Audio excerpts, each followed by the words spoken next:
Now, this is a question I can answer without pissing off half of the internet.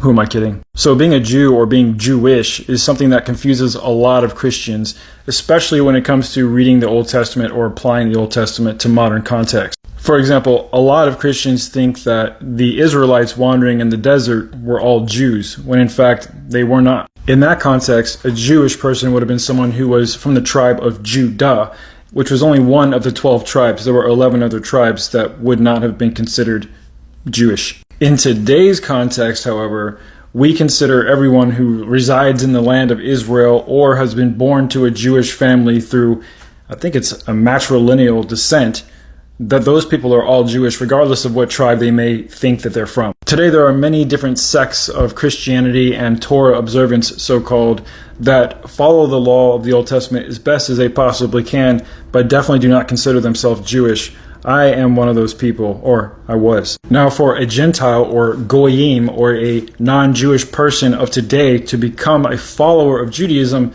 they would be considered a proselyte of Judaism, and they'd have to go through a long process of essentially conforming to the Jewish ideas of today. But during that training, and I believe even after that process, they're still not really considered to be fully Jewish. They're a Gentile who just practices Judaism. So long story short, no. The answer is no. You can follow the Torah or be a Hebrew roots person or whatever you want to call it, and you probably won't consider yourself Jewish if you do that. However, a lot of people in that culture are what they consider Messianic Jews, which are people who believe in a lot of Jewish ideas, but they also believe that Jesus Christ existed. Of course, they wouldn't call him Jesus Christ, they would call him Yeshua or something along those lines. When I was in the Hebrew roots movement, we called him Yahusha, actually.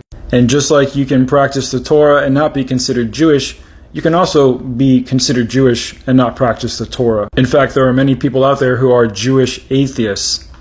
Many. So as far as I understand it, today's concept of being Jewish has more to do with your actual descent and genealogy than it does with what you actually believe or practice. Hope that helps.